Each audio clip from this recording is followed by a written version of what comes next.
Hi everybody, we're working again once on the book. James Stewart, 7th edition, early transcendental calculus book.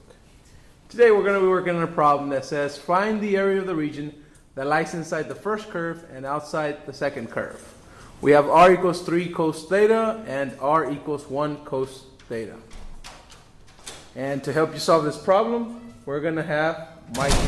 Hi, I'm Michael from Bhagi and Anand's class. Today we're going to do a polar equation from 10.4, number 27. The question is, they're asking us to find the area of the region that lies inside the first curve and outside of the second curve. So the first curve will be 3 cos theta, and the second curve will be 1 plus cos theta. Okay, so we're going to have to see both curves.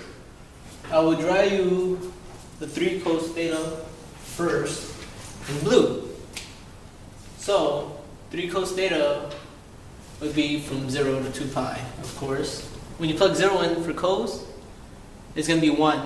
So it's going to be 1 times 3, so it's going to start at 3. It's going to be 1, 2, 3. It's going to start from right here. When we go to 2 pi, it's going to be 0 times 3, which is 0. It's going to come around this way, go down, and then when you plug in pi, it's going to be negative 1. So it's going to be negative 1 times 3, which is negative 3. So when you go from negative 3, first you go 1, 2, 3, you go negative ways. So you go this way. So you can come back down this way, come back around. Then you're going to do 3 pi over 2, which of course is 0 again. So you're just going to go back to 0. The reason you're going upward is because, again, it's going to be negative. When you plug in after pi, between pi to 3 pi over 2, it's going to be negative because it lies in the negative region for cos. So you're going upwards instead of downwards. And now we're going to plug in 2 pi, which is going to be positive 1, which is going to go from down here to 0 again. So it's just one circle. Now for 1 plus cos, it's going to be a different graph. 1 plus cos would be, if we plug in 0 for theta, it's going to be 1 plus 1, which is 2. It's going to start from here. And when you plug in pi over 2, it's going to be 1 plus 0, which is going to be at 1. So it's going to come back this way. And then when you plug in pi, it's going to be 1 plus negative 1, which is going to be 0. So you can come back down, bam, to that point. When you plug in 3 pi over 2, it's going to be, cos of course is going to be 0 again, so it's going to be 1 plus 0, which is 1. Come back around, boom, and you can plug in 2 pi, which is going to be 1 plus 1 again. Come back to 2. So, again, it's asking us to find the area that lies inside the first curve, which is marked in blue, and the second curve, and outside the second curve, which is marked in purple. So the area that we'll be looking for will be shaded in black, which is this area right here.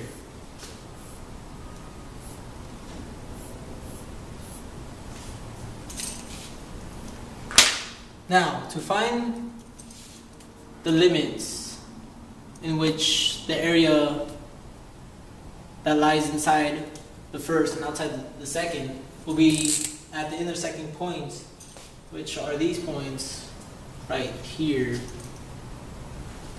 And in order to find those, we will have to equal the two curves to each other. So it's going to be 3 cos theta equals 1 plus cos theta. I'm going to subtract cos theta. So then it's going to be 2 cos theta equals 1.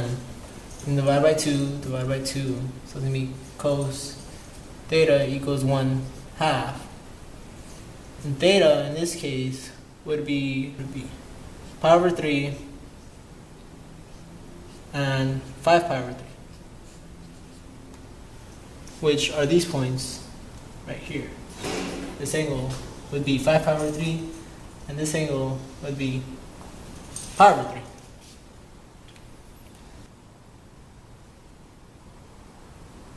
So now, in order to find the area inside,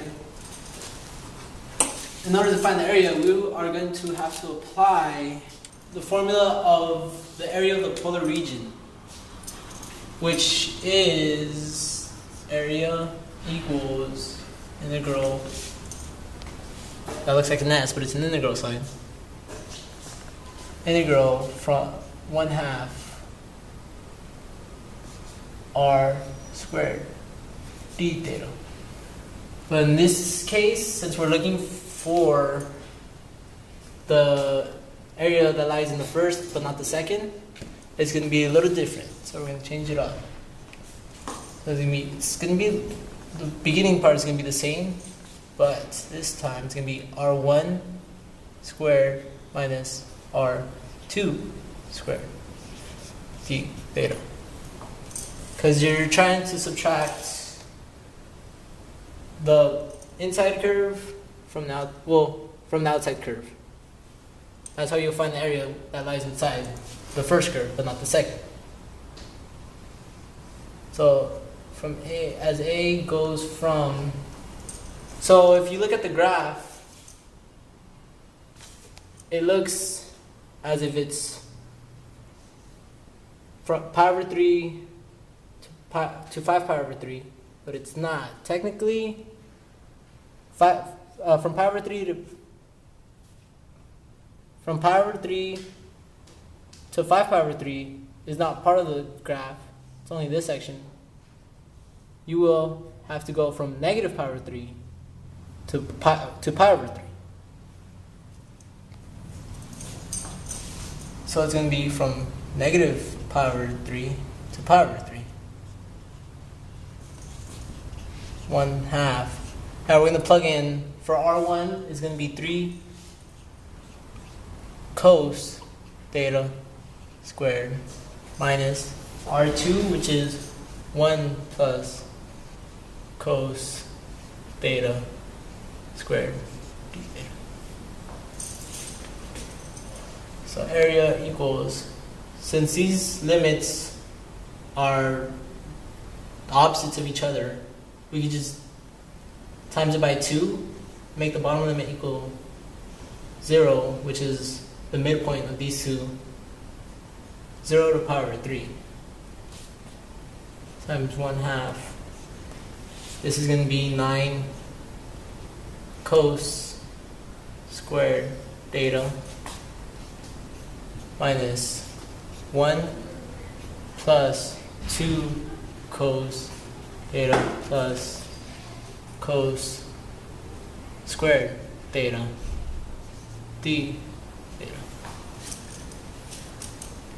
So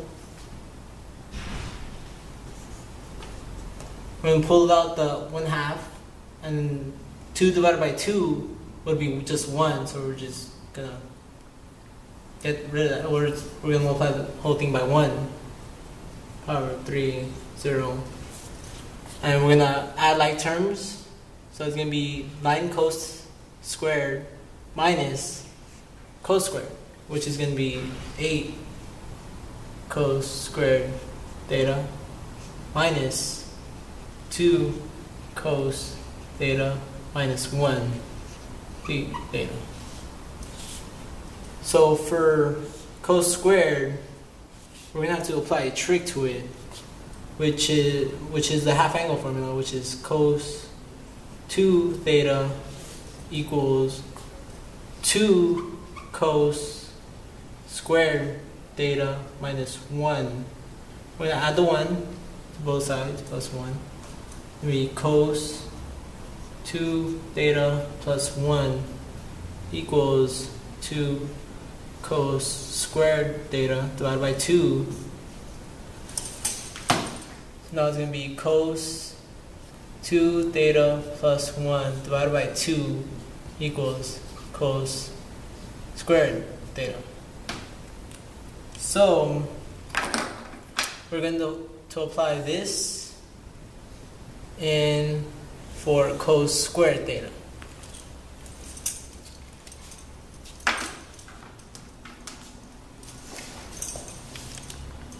So now it's going to be area equals from pi over 3 to 0, 8 times cos 2 theta plus 1 divided by 2 minus 2 cos theta minus 1 d theta. And from here you can see that you can multiply these two together or divide them. Pi over 3, 0 is going to be 4 times cos. I'll distribute the 8 into it. It's going to be 4 times cos 2 theta plus 4 minus 2 cos theta minus 1 d theta. And again, we're going to combine like terms.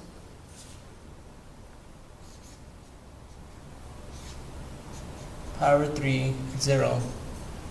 4 cos 2 theta minus 2 cos theta plus 3 d theta. Now we're going to integrate this. A equals, so the integral would be 4 times, integral of this would be sine 2 theta divided by 2. It's going to go minus 2 sine theta plus 3 theta from pi over 3 to 0. From here, you can see that the 4 can be divided by 2. A equals 2 sine 2 theta minus 2 sine theta plus 3 theta from pi over 3 to from 0 to pi over 3. Now we're going to plug in the limits. So it's going to be 2 sine 2 times pi over 3 minus 2 sine pi over 3 plus 3 times pi over 3 minus, it's going to be the higher limit minus the lower limit. Now we're going to plug in the lower limit. It's going to be 2 times sine 2 theta, which is 2 times 0, minus 2 sine of 0 plus 3 from 0. So it's going to be 2 times sine, well, it's going to be 2 times pi over 3, which is 2 pi over 3. So sine of 2 pi over 3 would be radical 3 over 2 minus sine of pi over 3, which is the same as 2 pi over 3. Be 2 times rad 3 over 2. Then 3 times pi over 3, would the 3's cancel out, so it's just going to be pi. And now you're going to subtract the lower limit. So sine of 2 times 0, which is just 0. Sine of 0 is 0. It's going to be 0. Sine of 0 again will be 0, 0. And then 3 times 0 is 0. As you can see, these terms they look exactly alike. So it's basically a minus a is just 0. So 0 plus pi minus 0. So the area for this equation would just be pi. And that will be your final answer. So thank you for being with us, and good luck.